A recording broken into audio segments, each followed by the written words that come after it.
Hello दोस्तों, आपका स्वागत है वेब ट्रेनिंग्स एकेडमी के चैनल पर। और ये हमारा लेसन नंबर 4 है फ्री डिजिटल मार्केटिंग कोर्स का। अगर आप हमारे चैनल पर नए हो तो प्लीज सब्सक्राइब कीजिए और बेल आइकन को प्रेस कीजिए। और यूट्यूब एल्गोरिदम के रीच बढ़ाने के लिए आप प्लीज लाइक बटन पर क्लिक कीजिए ताकि ज्यादा से ज्यादा लोग हमारे इस वीडियो को देख सके। तो चलिए दोस्तों, आज का लेसन नंबर 4 क्या है, इस चीज को मैं आपको बताता हूं। एक हमने पिछले सेशन में देखा था कि कीवर्ड रिसर्च का एक बेसिक हमने कॉन्सेप्ट बताया था मैंने आपको कि कीवर्ड रिसर्च क्या है, किस तरह से फंडामेंटल वे में किया जाता है। अब इस सेशन में मैं आपको बताऊंगा lesson number 4, on page optimization. आप ये भी कह सकते हैं कि एसईओ आपकी वेबसाइट का रैंक बेस्ट आने के लिए, टॉप पर आने के लिए ऑन पेज ऑप्टिमाइजेशन एक बहुत ही क्रूशियल रोल प्ले करेगा। इसीलिए मैंने कई बार देखा है कई वेबसाइट्स पर और मेरे खुद के भी वेबसाइट पर कई कॉम्पिटिटिव कीवर्ड्स पे सिर्फ प्रॉपर ऑन पेज एसईओ के जरिए से मुझे टॉप 3 रैंकिंग मिले हैं दोस्तों। कई कीवर्ड्स ऐसे हैं जहां पर सिर्फ ऑन पेज मैंने किया है, मैंने किसी तरह का लिंक बिल्डिंग उन कीवर्ड उन पेजेस पे नहीं किया, लेकिन उसके बावजूद भी मुझे टॉप रैंकिंग मिले हैं। तो मैं आपको स्टेप बाय स्टेप एक प्रैक्टिकल एग्जाम्पल के तरीके से, क्योंकि हम ज्यादातर एसईओ प्रोफेशनल्स वर्डप्रेस पे वर्क करते हैं, तो ये तमाम टॉपिक मैं आपको वर्डप्रेस पर ही बताऊंगा। तो चलिए दोस्तों, हम देखते हैं ऑन पेज ऑप्टिमाइजेशन किसे कहते हैं और इसे करते वक्त में किन किन एलिमेंट्स को, किन किन पैरामीटर्स को हमें देखना चाहिए। तो सबसे पहले याद रखिए, ऑन पेज ऑप्टिमाइजेशन का मतलब होता है हमारे वेबसाइट को गूगल के गाइडलाइंस के हिसाब से, गूगल के गाइडलाइंस के मेथड के हिसाब से ऑप्टिमाइज करना। अच्छा, बात लोग कहते हैं कि भाई आप जो है सर्च इंजन के लिए वेब पेज मत बनाइए, आप यूजर के लिए बनाइए। हाँ, बिल्कुल सही है। हम यूजर के लिए कंटेंट का ध्यान रखना है, यूजर के लिए कंटेंट, उनका इंटेंशन बहुत इंपॉर्टेंट है आज के गूगल के ऑप्टिमाइजेशन में, कि कस्टमर क्या देख रहा है, कस्टमर क्या सोच रहा है, वो बहुत इंपॉर्टेंट है। इसके साथ ही साथ आपको उन चीजों का भी ध्यान रखना है जिसको गूगल ऑप्टिमाइज, जो गूगल रिव्यू करेगा आपके रैंकिंग के लिए। तो अब हम एक प्रोसेस के जरिए से, एक सिस्टमैटिक मेथड के जरिए से इन चीजों को देखते हैं। तो सबसे पहले देखिए, ऑन पेज ऑप्टिमाइजेशन के लिए, आपको सक्सेसफुल ऑन पेज ऑप्टिमाइजेशन करने के लिए सबसे क्रूशियल एलिमेंट और सबसे क्रूशियल जो ऑप्शन चाहिए वो है क्वालिटी ऑफ कंटेंट, जो यहां पर मैंने पॉइंट नंबर 6 पे रखा है। लेकिन याद रखिए, सबसे इंपॉर्टेंट जो एलिमेंट होता है और जो बड़े वेबसाइट्स आप देखते हैं रैंक करते हैं, उनका जो सबसे मेन स्ट्रॉन्गेस्ट पॉइंट होता है कंटेंट। अगर मैंने किसी टॉपिक पर कंटेंट लिखा, अब सुनिए कि बास लोग क्या करते हैं, पैसे बचाने के लिए ब्लॉग जो है 500 वर्ड्स में लिख देते हैं। अब वो 500 वर्ड्स का जमाना गया है दोस्तों। आजकल आपको 500 वर्ड्स का कंटेंट उतना इजी रैंक नहीं होगा। As per many different SEO professionals, on an average जो कॉम्पिटिटिव निशेस होते हैं, उन टॉपिक्स पर रैंक करने के लिए करीब करीब 2000 वर्ड्स की जरूरत पड़ती है एक आर्टिकल में। यानी इतना डेप्थ में उसका कंटेंट होना है कि कस्टमर वो देखेगा तो उसका हर पॉइंट, हर जो उसका क्वेरी है, हर जो क्वेश्चन है, वो पूरे का पूरा क्लियर होना चाहिए। तो उस टाइप का आपको कंटेंट लिखना है, तभी आप ऑन पेज में परफेक्शन ला सकते हैं, ऑन पेज में अच्छे से इंप्लीमेंट करके आपके वेबसाइट को टॉप पर ला सकते हैं। अगर आप सुनिए, फॉर एग्जांपल मैं एक आर्टिकल लिखना चाह रहा हूं। अगर मेरा आर्टिकल लिखने का ये है, एक मैं टाइटल एग्जांपल दे रहा हूं आपको, गिलेरिस से मैंने एक आर्टिकल का एग्जांपल लिया है, SEO on page implementation guide.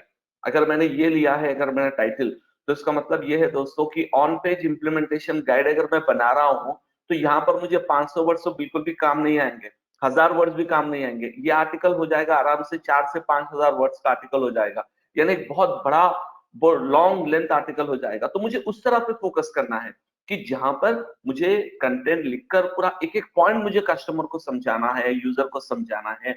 उस टाइम पे आपको लेंथी आर्टिकल लिखना पड़ेगा। बाद वक्त में आपको शॉर्ट आर्टिकल से भी काम चल जाएगा जहां पर कंपटीशन बहुत ही कम हो। तो चलिए दोस्तों, हम देखते हैं कि ऑन पेज ऑप्टिमाइजेशन के लिए प्रैक्टिकल पॉइंट ऑफ व्यू में क्या क्या चीजों को हम देखना होगा, क्या क्या ऑप्शंस को हमें देखना होगा। और ये बहुत ही इंपॉर्टेंट एलिमेंट है हमारे एसईओ इंप्लीमेंटेशन का। तो सबसे पहली चीज, सबसे पहला एलिमेंट जो है, उसे हम कहते हैं स्पीड ऑप्टिमाइजेशन। तो ये होता क्या है, स्पीड ऑप्टिमाइजेशन का मतलब क्या है? देखिए, हर पेज का स्पीड जो होता है वो डिफरेंट होता है, हर वेब पेज का बिकॉज इसको पेज स्पीड ऑप्टिमाइजेशन कहते हैं, साइट नहीं, टोटल साइट नहीं, बल्कि हर पेज का ऑप्टिमाइजेशन करना होगा। तो ये ऑप्टिमाइजेशन क्या है, क्यों करना है हमको? क्योंकि गूगल के एल्गोरिथम के मुताबिक जो वेबसाइट स्लो लोड होते हैं, स्पेसिफिकली बहुत ज्यादा स्लो होते हैं, उनका रैंकिंग गिरने के चांसेस होते हैं, और जो जितना फास्ट होता है उसका इंप्रूवमेंट होता है। इसी तरह अभी जो गूगल वेरी सून लॉन्च करने वाला है एक बहुत ही इंपॉर्टेंट मैट्रिक जिसको कहते हैं कोर वेब वाइटल्स, जिसमें मैंने यहाँ पर एक स्क्रीन में आपके लिए रखा है। कोर वेब वाइटल्स में एलसीपी, एफआईडी एंड सीएलएस, ये 3 फैक्टर्स को देखा जाता है, और ये 3 एलिमेंट्स साइट वाइड होते हैं। इन तमाम चीजों को भी हमें वर्क करना होगा। मैं इस पर एक सेपरेट से वीडियो बनाऊंगा, इस सीरीज में नहीं बल्कि इंग्लिश में एक वीडियो बनाऊंगा सेपरेटली। एलसीपी, एफआईडी और सीएलएस होते क्या है, इनका क्या महत्व होता है हमारे एसईओ इंप्लीमेंटेशन में, ये टॉपिक मैं आपको एक सेपरेटली वीडियो में बताऊंगा दोस्तों। तो अभी मैं आपको ये बताना चाह रहा हूं कि साइट स्पीड ऑप्टिमाइजेशन आखिर क्या है, इसमें क्या क्या आपको करना होता है। तो सबसे पहले आप ये देखिए कि अभी आपका जो पेज है, अभी जो आपकी साइट है, उसका स्पीड क्या है, क्या वो फास्ट है या बहुत ही स्लो है, उसका प्रेजेंट स्पीड क्या है। इससे आपको ये पता चलेगा कि हाँ, मेरा जो प्रेजेंट स्पीड है ये इतना है, तो उसको मुझे इंप्रूव करने के लिए क्या क्या करना होगा। तो अब देखिए, इसके लिए हम टूल यूज कर सकते हैं। आप पिंगडॉम टूल यूज कर सकते हैं। इसमें pingdom.com ये आप यूज कर सकते हैं, और गूगल का स्पीड एनालिटिक्स यूज कर सकते हैं। और इसमें भी आपको ऑलमोस्ट करेक्ट, उतना एग्जैक्ट एक्यूरेट डेटा तो नहीं देगा कोई भी टूल, इसमें आपको एक एवरेज इंफॉर्मेशन मिल जाएगा। अब देखिए, जैसे हमारे कंपनी की जो साइट है, मैं उसको एनालाइज करना चाह रहा हूँ कि ये स्पीड है या फास्ट है, कैसी है। इसी तरह मैं गूगल पे स्पीड इनसाइट्स में भी मैं इसी तरह का डेटा ऐड कर दूंगा कि हमारे जो कंपनी की वेबसाइट है वो किस तरह से है, फास्ट है, स्लो है, या इसमें बहुत सारा इंप्रूवमेंट करना होगा। तो अब देखिए, यहाँ पर हमको डेटा मिलेगा कि अपने स्पीड का एवरेज स्पीड क्या है, अपना जो ओवरऑल टाइम लिमिट क्या है, इसमें कितने रिक्वेस्ट हम ले रहे हैं, ये तमाम डिटेल्स देख सकते हैं। यहाँ पर आप देखिए, परफॉर्मेंस ग्रेड है 68, और टोटल पेज स्पीड है, पेज का साइज है 1.5 MB और 5.94 सेकेंड्स। ये थोड़ा सा स्लो है मेरे हिसाब से, एक्चुअली 3 सेकेंड्स के अंदर हमको वेबसाइट को लोड करना होगा। तो अब आप यहाँ देखेंगे कि यहाँ पे कुछ एलिमेंट्स है जो हमको एफ मिले हैं, यानी वो एलिमेंट्स है जहां पर हमने सही तरीके से वर्क नहीं किया, उस वजह से वो क्या हो रहा है कि जो हमारा स्पीड है वो बहुत ही ज्यादा स्लो हो रहा है। तो आपको मैं एक जनरल आइडिया बता देता हूं। अगर आपके वेबसाइट को स्पीड को इंप्रूव करना है, चाहे ये वेबसाइट हो चाहे कोई भी वेबसाइट हो, आपको थोड़े से बिल्कुल बेसिक स्टेप्स फॉलो करना होगा। सबसे पहले आप ये देखिए कि आपका जो सर्वर है वो किस किस पैकेज पे है। अगर आपका सर्वर बहुत ही ज्यादा स्लो है, यानी शेयर्ड होस्टिंग है, तो उस टाइम पर आपको थोड़ा सा आपका पैकेज बढ़ाना पड़ेगा, क्योंकि सर्वर का स्पीड अपने वेबसाइट पर बहुत ही ज्यादा महत्व रखता है स्पीड के लिए। तो एक तो हो गया सर्वर स्पीड। दूसरी चीज कि आपके वेबसाइट में बहुत ज्यादा इमेजेस है, तो अगर इमेजेस हो तो इमेजेस को कम करिए। और इमेजेस को हम क्या करते हैं, इसको इमेज को भी कंप्रेस कर सकते हैं। कंप्रेस किस तरह करते हैं, अगर एक इमेज हम ले लिए तो इमेज कंप्रेसर के लिए हम टाइनी पीएनजी टूल यूज कर सकते हैं, जहां पर आप कोई भी इमेज अपलोड करिए, कोई भी इमेज। मैं आपको एग्जांपल बताता हूं, कोई भी अनऑप्टिमाइज्ड इमेज जो स्पेशली हम कैनवा वगैरह से लेते हैं ना, उस तरह की इमेज, यहां से मैं एक इमेज ले रहा हूं जो मेरे पास अवेलेबल है, वो मैं एक इमेज ले लूंगा कोई भी।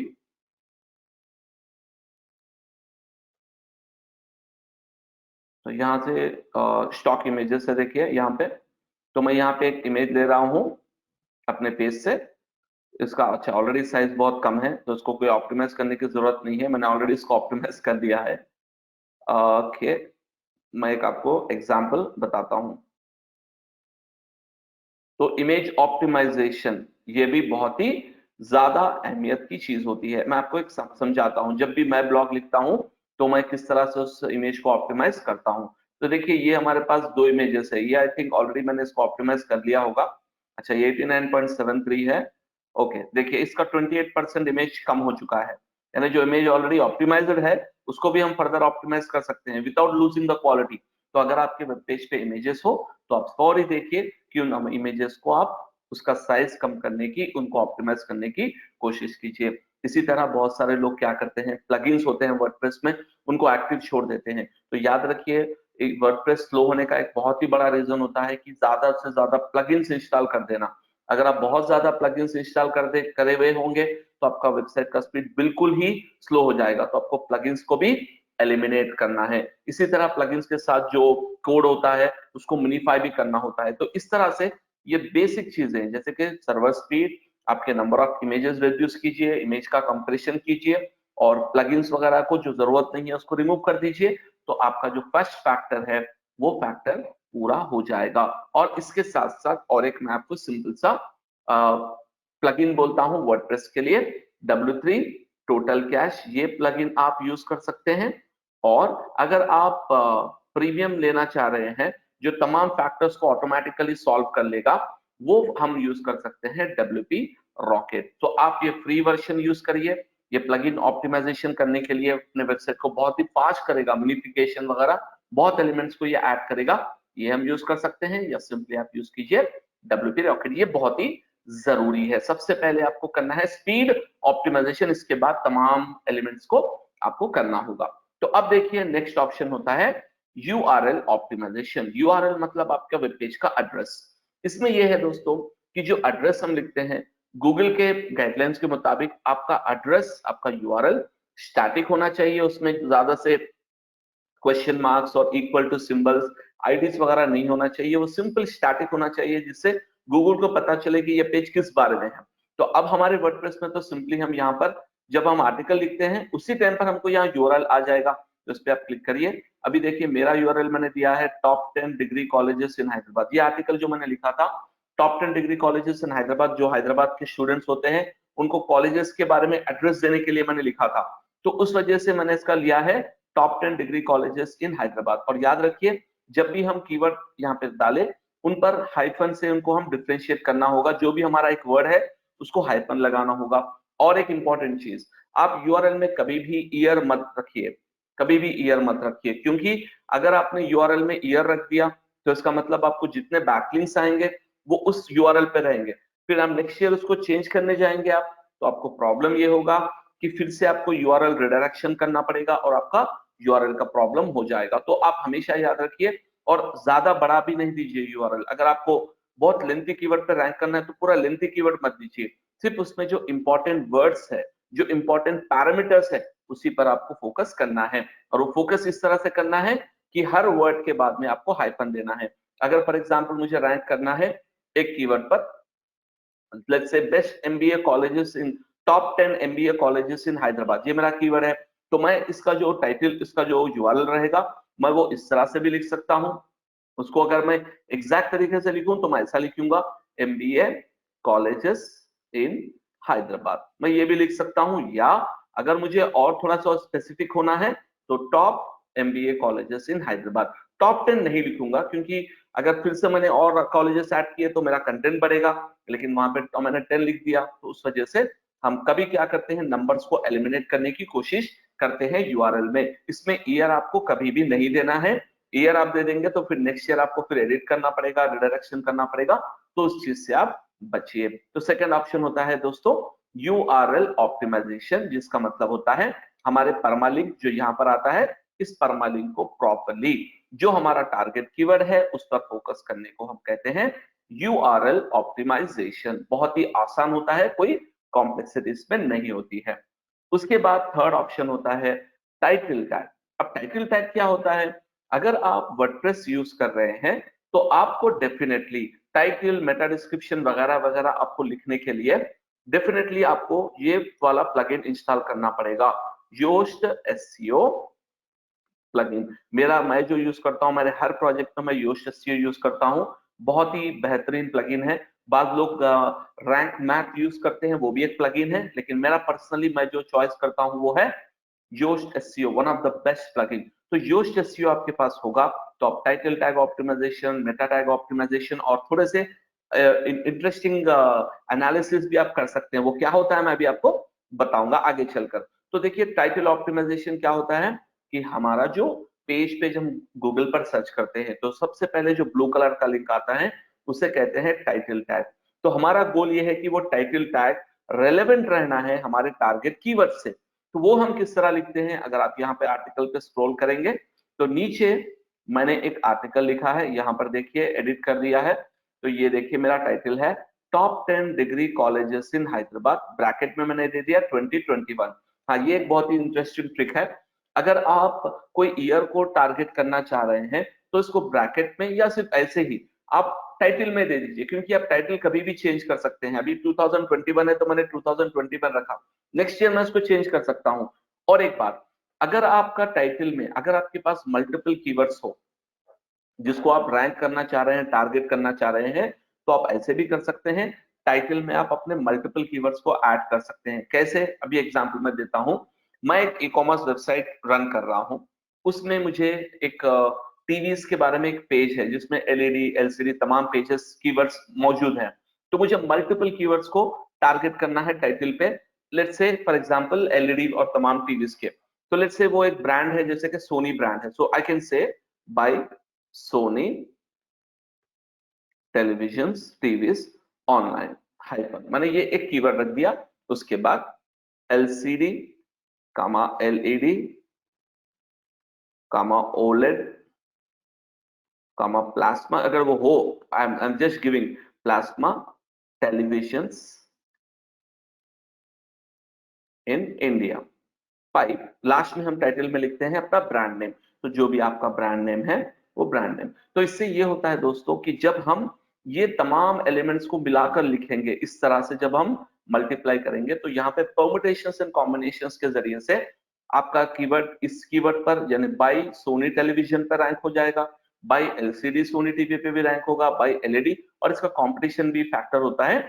लेकिन आपको मल्टीपल कीवर्ड्स के लिए आपका टाइटल रैंक करेगा, आपका ऑटोमेटिकली आपका पेज जो है रैंक करेगा। तो अगर आपका एक ही कीवर्ड आपके पास ना हो, अगर आपके कोई सब कीवर्ड्स हो, तो उस टाइम पर आपको ये करना है कि टाइटल में थोड़ा सा लेंथ आपको बढ़ाना है, जहां पर आप रेलेवेंट कीवर्ड रख सके। जैसे मैंने यहाँ पे top degree colleges in Hyderabad रखा है, उसके बाद मैं रखूंगा हाइफन बीकॉम कामा बीएससी ऑल्सो ऑल स्ट्रीम्स। ऐसे तो मेरे को एक्चुअली कोई कीवर्ड की जरूरत नहीं है, यही मेरा टारगेट कीवर्ड है, तो मैं इसमें कुछ भी नहीं ऐड कर रहा हूँ। तो ये हम कर सकते हैं एसईओ टाइटल के जरिए से, और ये इस तरह से दिखेगा हमारे रिजल्ट्स में। जब गूगल पे रिजल्ट आएगा वो मोबाइल पे इस तरह दिखेगा, डेस्कटॉप पर इस तरह दिखेगा। दोस्तों ये है हमारा टाइटल टैग। सो टाइटल टैग में आपको प्रॉपर कीवर्ड्स, प्रॉपर एलिमेंट्स को लेते हुए ऑप्टिमाइज करना है। अब चलिए नेक्स्ट है हमारा मेटा डिस्क्रिप्शन। अब मेटा डिस्क्रिप्शन क्या होता है, जो डिस्क्रिप्शन हम नीचे लिखते हैं अपने टाइटल के नीचे, वहां पर हमको मेटा डिस्क्रिप्शन लिखना होगा। जैसे मैंने यहाँ पे क्या किया है, list of top 10 degree colleges in Hyderabad offering top quality education for your career growth, find address, phone number, email and websites. Just simple, मैंने इसमें ज्यादा कुछ अपने तरफ से नहीं लिखा है। तो यहाँ पर होता क्या है कि जब भी हम ऑप्टिमाइजेशन करना चाहते हैं, तो यहाँ पर ये जो योस्ट एसईओ का बॉक्स है, यहाँ पर हम एक की फ्रेज दे सकते हैं। की फ्रेज यानी आपका मेन कीवर्ड, और ये जब की फ्रेज हमने यहाँ पे दिया, तो वो की फ्रेज हमको टाइटल में यूज करना है, यूआरएल में यूज करना है, डिस्क्रिप्शन में यूज करना है, मतलब वो या उसका रेलेवेंट कीवर्ड। तो इससे क्या होगा, हमारा आर्टिकल का उस टॉपिक पर, जो टॉपिक हमने लिख रहे हैं उस पर, उसका जो वॉल्यूम है, उसका जो रेलेवेंसी है, उसको कहेंगे रेलेवेंसी, वो इम्प्रूव हो जाएगा। अगर वहां पे मैंने यहाँ पे कुछ और लिखा और टाइटल में कुछ और लिखा, तो रेलेवेंसी मैचिंग नहीं होगी। इसी वजह से हमको डिस्क्रिप्शन में भी उस कीवर्ड का, उसका फोकस कीवर्ड रखना चाहिए, ताकि हम हमारे यूजर को भी आसानी से उसको पढ़ने में और क्लिक करने में आसानी हो जाए हो जाए। और टाइटल जनरली 55 to 60 कैरेक्टर्स होता है, और मेटा डिस्क्रिप्शन जो गूगल काउंट करता है वो होता है 155 कैरेक्टर्स। अब थोड़ा सा एक्सटेंड भी करेंगे तो प्रॉब्लम नहीं होगा, वो कट ऑफ कर लेगा। जैसे देखिए, दिस इज एग्जाम्पल, देखिए यहाँ पे क्या हो गया है, जैसा मैंने एक्सटेंड किया या ऑरेंज हो गया है, तो ऑटोमेटिकली यहाँ पे कट ऑफ हो गया है। तो इस वजह से आपको ये भी देखना है कि आपका लेंथ ज्यादा ना बढ़ जाए, उसको ऑप्टिमल लिमिट में रखना है, ताकि आपका रिजल्ट भी उसके मुताबिक अच्छे से हो सके। तो ये है हमारा और एक पैरामीटर जिसका नाम है description, Meta description. Meta keywords हम अभी यूज नहीं कर रहे हैं, उसको आप भूल जाइए, जरूरत ही नहीं है। अब उसके बाद होता है नेक्स्ट इंपॉर्टेंट एलिमेंट, हेडिंग्स। अब देखिए हेडिंग्स होते क्या है, हेडिंग्स बेसिकली क्या होता है कि हम जो HTML यूज करते हैं उसमें H1 H2 इस तरह से H6 तक, यानी जो हम हेडिंग्स देते हैं वो होते हैं। तो H1, H2, H3 ये बहुत ही इंपॉर्टेंट होते हैं पेज के लिए, इन पर प्रायोरिटी होती है। तो हम यहाँ पर क्या कर सकते हैं, जो फर्स्ट हमारा टाइटल होता है ऑटोमेटिकली ये H1 बन जाएगा। उसके बाद आप देखेंगे कि ये जो सब टाइटल दिया है मैंने इसको क्या किया है, H3। फिर उसके बाद और एक सब टाइटल है, इसका नाम है H3। यानी जो हम इंपॉर्टेंट कीवर्ड्स या इंपॉर्टेंट प्रोडक्ट्स और जो कीवर्ड हम टारगेट करना चाह रहे हैं, उन पर्टिकुलर कीवर्ड्स को हम H1, H2, H3 में देते हैं। जनरली एक H1 होना चाहिए जो हमारा मेन आर्टिकल होगा, उसके बाद आप H2 और H3 मल्टीपल भी ले सकते हैं, इससे कोई प्रॉब्लम आपको नहीं होगा। तो ये भी आपको करना है हेडिंग्स। और सिंपल तरीके से अगर आपको कोई भी एलिमेंट को हेडिंग बनाना है तो आप एग्जांपल ये पूरे आर्टिकल के नीचे आप आ जाइए। अगर यहाँ पे कोई टॉपिक है और उसको मैं अगर हेडलाइन बनाना चाह रहा हूँ, ठीक है, अगर ये तो खैर हेडलाइन का कीवर्ड नहीं है, हेडलाइन में अपना मेन कीवर्ड होता है और जो सिमेंटिक और रेलेवेंट कीवर्ड्स होते हैं वो भी होते हैं। तो इसको मैं सेलेक्ट कर लूंगा और यहाँ पे सिंपली नॉर्मल हमारे ओल्ड क्लासिक एडिटर पे जाकर H2, H3 जो भी चाहिए मैं वो अप्लाई कर दूंगा। तो इस तरह से जो हमारे टारगेट कीवर्ड होते हैं उन पर हम हेडिंग अप्लाई कर सकते हैं। ये ऑप्शन हमारे लिए बिल्कुल अच्छा रहेगा और बिल्कुल बेहतरीन रहेगा। और सबसे इंपॉर्टेंट टॉपिक आ जाइए कंटेंट क्वालिटी। अब बहुत सारे लोग ये कहते हैं कि भाई हमने आर्टिकल लिखा, सब कुछ लिखा, लेकिन हमको रिजल्ट नहीं आ रहा है। तो उसका मेन वजह यही है कि आपका कंटेंट ऐसा नहीं है गूगल के नजरों में कि आप जो आंसर दे रहे हैं वो कस्टमर के एक्सपेक्टेशन से मैच नहीं हो रहा होगा। और एक रीजन हो सकता है कि आपने सिर्फ कीवर्ड स्टफिंग कर दिया होगा। अभी बात सर बहुत सारे जो हम ओल्ड स्कूल टेक्निक होता है वो है कीवर्ड स्टफिंग। वो क्या करते हैं, लोग एक ही कीवर्ड को बार बार रिपीट करते बैठ जाते हैं। तो वैसे भी आपको नहीं करना है, क्योंकि गूगल आज आर्टिफिशियल इंटेलिजेंस यूज कर रहा है। तो गूगल के पास ऐसे ट्रिक्स और मेथड्स और एल्गोरिथम्स है जो आपके कंटेंट के इंटेंशन को समझ सकते हैं। तो इसीलिए जब भी आप कंटेंट लिखें, जब भी आप कंटेंट क्वालिटी पर फोकस करें, तो आपको ये तमाम चीजों का रिसर्च करना होगा कि आप क्या टॉपिक लिख रहे हैं, किन किन टॉपिक्स पर आप डिस्कस करेंगे, यानी व्हाट इंट्रोडक्शन के बाद आप कौन से टॉपिक पर टच करेंगे, फिर उसके बेनिफिट्स आप देंगे या नहीं, उसके क्या क्या एलिमेंट्स को आप कंसिडर करेंगे, और उनके रेलेवेंट कीवर्ड्स को भी आपको देखना होगा। एक तो हो गया मेन कीवर्ड, उसके साथ साथ आपको सिनोनिम कीवर्ड्स और उसके जो मैचिंग कीवर्ड्स होते हैं ना उसी ग्रुप के, उन तमाम को लेते हुए आपको कंटेंट को बनाना होगा जो आपका एलिमेंट होगा क्वालिटी ऑफ कंटेंट। तो जनरली मैं तो सजेस्ट करूंगा 1000 वर्ड से अबो आर्टिकल आप लिखिए, उसी से आपको जो है बेस्ट रिस्पॉन्स और बेस्ट रिजल्ट मिलेगा कंटेंट का। तो अब कंटेंट में भी ये होता है कि आपको थोड़ा बहुत कंटेंट को ऑप्टिमाइज करना पड़ेगा। जैसे अभी यहाँ पे देखिए फर्स्ट पैराग्राफ है, तो फर्स्ट पैराग्राफ में जो भी आपका टारगेट कीवर्ड है, जो आपका मेन टारगेट कीवर्ड है, जो आपने योश एसईओ पे दिया था, यहाँ पर आप देखिए योश भी आपको गाइड करेगा इस बारे में। इस पे आप यहाँ पे क्लिक कर दीजिए, ये तो मेरा ग्रीन हो चुका है। अब यहाँ पर देखिए इंटरनल लिंक्स यहाँ पे की फ्रेज इन इंट्रोडक्शन, यानी हमारा जो इंट्रोडक्शन है उसमें की फ्रेज होना चाहिए जो हमारा मेन कीवर्ड है ना।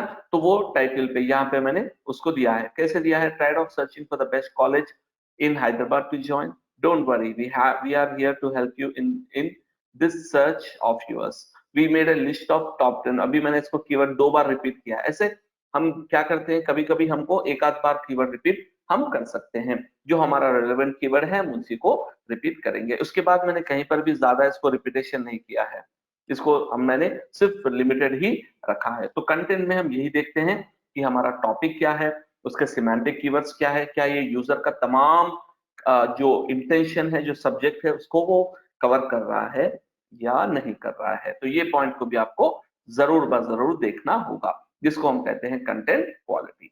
उसके बाद आ जाइए इंटरनल लिंकिंग। इंटरनल लिंकिंग ये बहुत इंपॉर्टेंट है।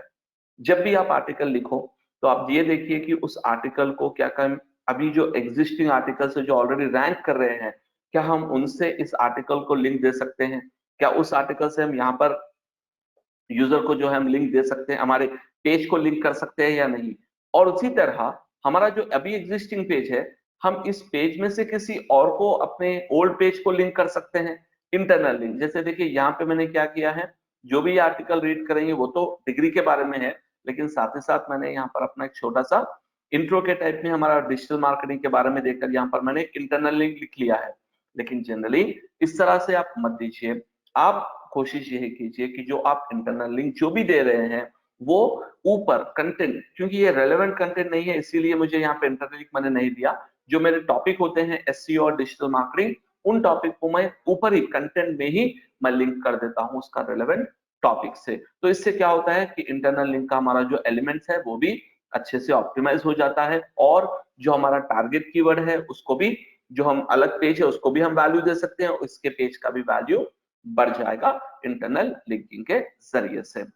फिर उसके बाद आ जाइए इमेज ऑप्टिमाइजेशन। इमेज ऑप्टिमाइजेशन ये है, अगर मैं यहाँ पर कोई इमेज लगा रहा हूँ, और ये हर एक प्रोजेक्ट के लिए एप्लीकेबल नहीं होगा, उन्हीं वेबसाइट्स के लिए इमेज ऑप्टिमाइजेशन बेहतरीन होगा जहां पर इमेज एक बहुत ही इंपॉर्टेंट रोल प्ले करते हैं। समझिए अगर एग्जांपल मैंने ये इमेज मुझे लेना है, कोई भी एक इमेज, समझिए मैं एक इमेज लेने वाला हूं, ये वाला इमेज मुझे लेना चाह रहा हूं मैं, ठीक है। अब मैं जब इमेज लूंगा तो यहाँ पर देखिए आल्ट टेक्स्ट है मुझे, तो आल्ट टेक्स्ट क्या होता है कि जो भी हम इमेज अपलोड कर रहे हैं उसका रेलेवेंट टेक्स्ट, उसका रेलेवेंट कीवर्ड हम रख देंगे ताकि इमेज सर्च में वो आर्टिकल हमारा रैंक हो सके।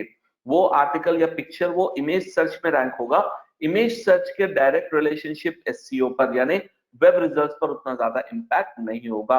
हमारा जो इम्पैक्ट होगा वो होगा इमेज, गूगल के जो इमेज सर्च होता है वहां पर हमारा इम्पैक्ट होगा। तो ये चीज भी आपको ध्यान में रखना है, जब भी आप इमेज अपलोड करें उसका नाम उस कीवर्ड के रिलेटेड हो, और उसके साथ साथ उसका जो हम ऑप्टिमाइजेशन आल्ट टैग होता है वो भी रेलेवेंट होना चाहिए। इसी के साथ साथ आपको नेक्स्ट आपको ऐड करना है सोशल शेयरिंग।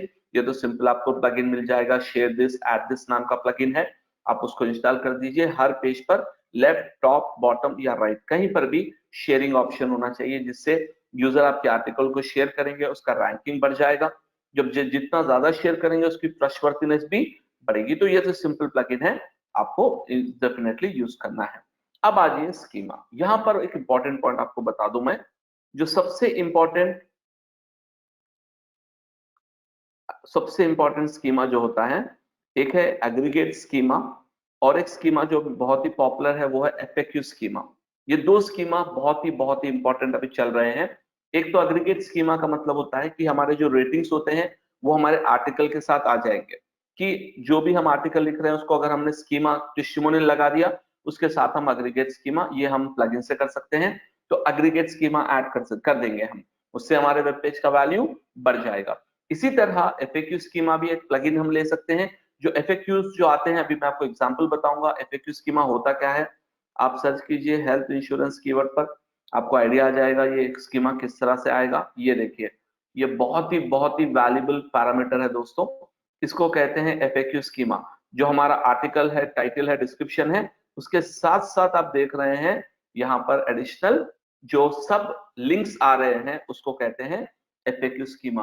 तो अभी इस पेज में तो मैंने स्कीमा नहीं ऐड किया, लेकिन जो हमारे बिजनेस रिलेटेड पेज होते हैं उसमें मैं डेफिनेटली स्कीमा ऐड करता हूं ताकि हमारा रैंक उस पर्टिकुलर टॉपिक से बढ़ जाए। तो ये भी हमको करना है। तो याद रखिए दोस्तों, सिंपल तरीके से मैं आपको बता रहा हूं, जब भी आप आर्टिकल लिख रहे हैं, सबसे पहले देखिए कि कौन से कीवर्ड्स पे ये आर्टिकल फोकस कर रहे हैं। उस आर्टिकल का लेंथ आपको अच्छे से रखना चाहिए, और तमाम चीजें जो उस आर्टिकल के रिलेटेड यूजर्स सर्च करेंगे या यूजर्स पूछेंगे उन तमाम पॉइंट्स को आपको ध्यान में रखना है। फिर उसका यूआरएल आपको फॉर्म करना है, स्पीड तो आपको एक बार करनी है, उसके बाद यूआरएल, उसके बाद title, meta description, heading tags, content quality check करके उसको सिमेंटिक कीवर्ड्स भी ऐड करना है।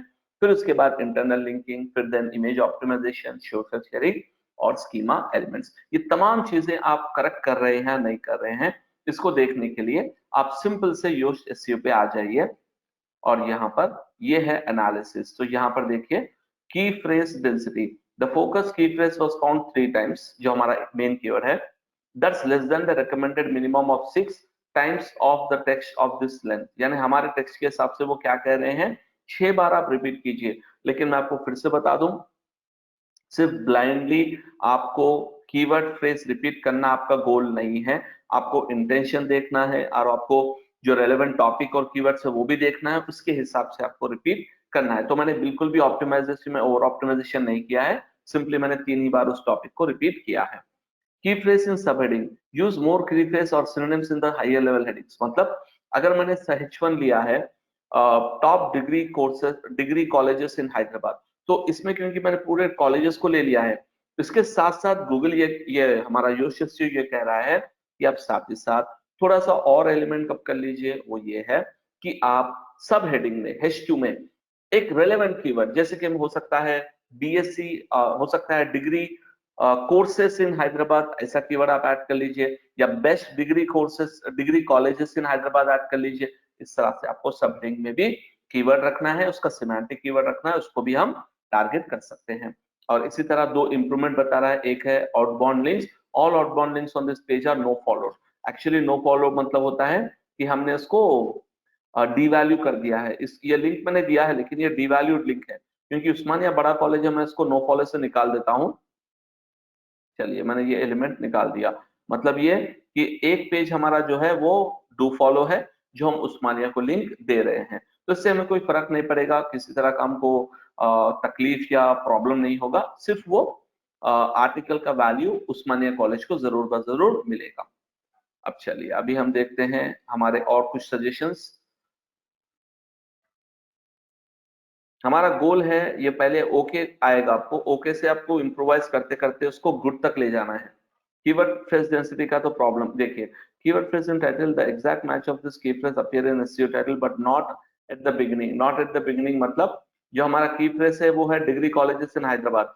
सो अभी हमारा जो टाइटल है उसके पहले कुछ वर्ड्स है, ये देखिए कुछ वर्ड्स है ना, टॉप 10 डिग्री कॉलेजेस, उससे कुछ फर्क नहीं पड़ेगा, आप आराम से उस कीवर्ड को हम रख सकते हैं, उसका कोई प्रॉब्लम नहीं होगा। इसी तरह आप देखिए आउटबाउंड लिंक्स हमने दे दिए, इंटरनल लिंक्स दे दिए, की फ्रेज हमने दे दिया, लेंथ भी अच्छा है, की फ्रेज का मेटा डिस्क्रिप्शन में दे दिया, लेंथ में हमने दे दिया है, उसका मेटा डिस्क्रिप्शन का लेंथ भी ओके है, प्रीवियस यूज की फ्रेज हमने कभी नहीं यूज किया, आर्ट इमेज भी हमने ऐड कर दिया, टेक्स्ट लेंथ भी हमने ऐड कर दिया। टेक्स्ट लेंथ तो हमारा बहुत अच्छा है, 1775 वर्ड्स का आर्टिकल है, ये भी गुड है। कि स्लग, स्लग मतलब यूआरएल, यानी सिंपल तरीके से याद रखिए दोस्तों कि जब भी हम ऑन पेज अप कर रहे हैं, इन सिंपल चीजों को देखना है।